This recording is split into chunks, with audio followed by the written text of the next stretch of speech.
Sony has put Spider-Man 2 on PC, and along with that has pulled the requirement that you have a PlayStation Network account, a PSN account. So it is now optional to have a PSN account for this game, and they've actually made it optional for a number of games now, as well as I believe maybe even saying it will be optional on at least one future game.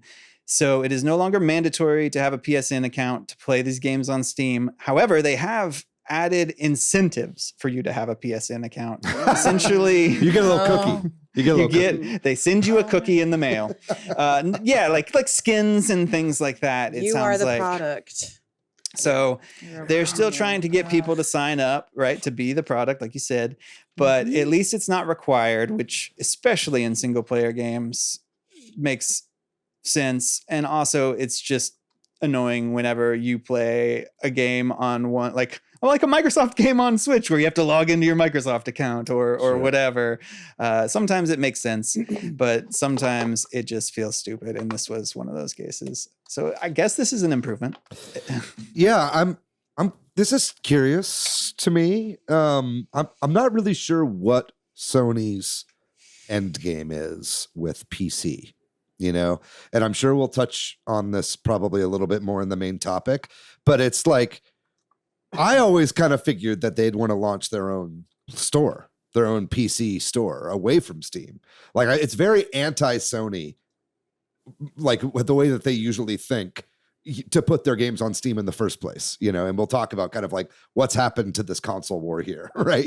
Because, anyway, yeah, we'll get into that in the main topic. But I'm curious, like, what their end game will be when they inevitably launch their own PC handheld, because I think that is kind of the way that a lot of the console race is going right now, with Xbox reportedly working on a handheld, Sony reportedly working on a handheld. All of a sudden, a bunch of people that have like a Steam Deck 2 and the ability to play all these PS5 games, with zero load times and 4K graphics, is Sony going to be okay with that? Are they going to pull these games eventually whenever they launch their own handheld? So I'm happy to see PlayStation games on Steam. I think it's a really great step forward, but I'm like a little wary to like celebrate stuff like this too much.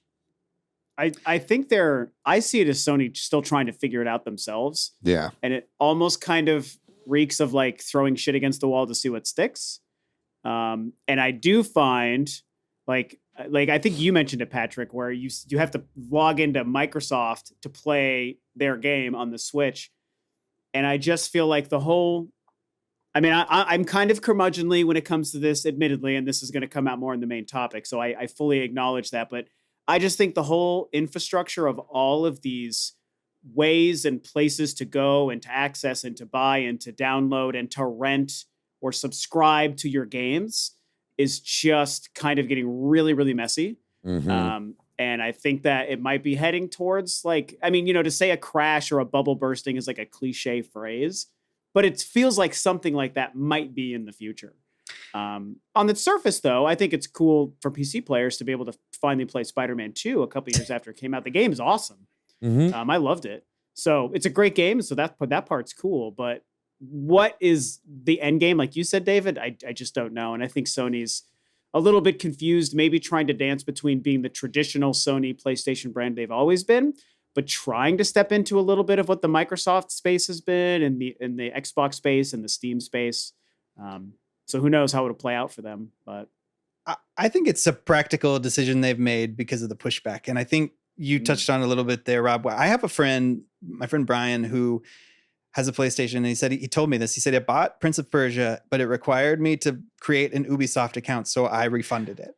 And like, I wouldn't be that person. Like, I would just make the I already have an Ubisoft account, but you know what I mean? But I think, especially on Steam, there are a lot of people, and I know that because like I have my cousin's a big just like PC mess, like my neighbor too, like these people that are PC heads.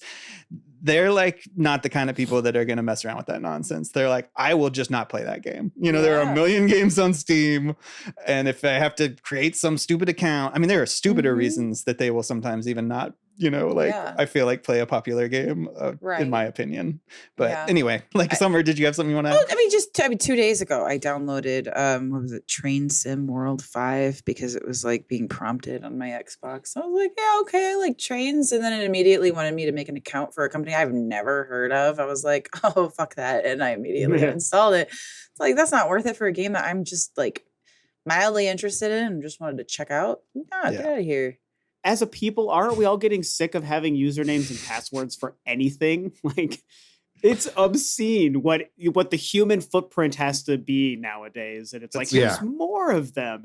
So I just wanted to say that. Brother, two-factor authentication is going to kill me one day. That's all I'm going to say. Like, I understand why we have to do it, but it's like anytime that I'm typing in my 2FA and the fucking number like regenerates, I'm like, I'm always trying to like get it in before it like goes away, and it's very anxiety-inducing. I'm just like, just steal all my shit. I just don't just steal all my shit. Steal my identity, daddy. I dare you. Well,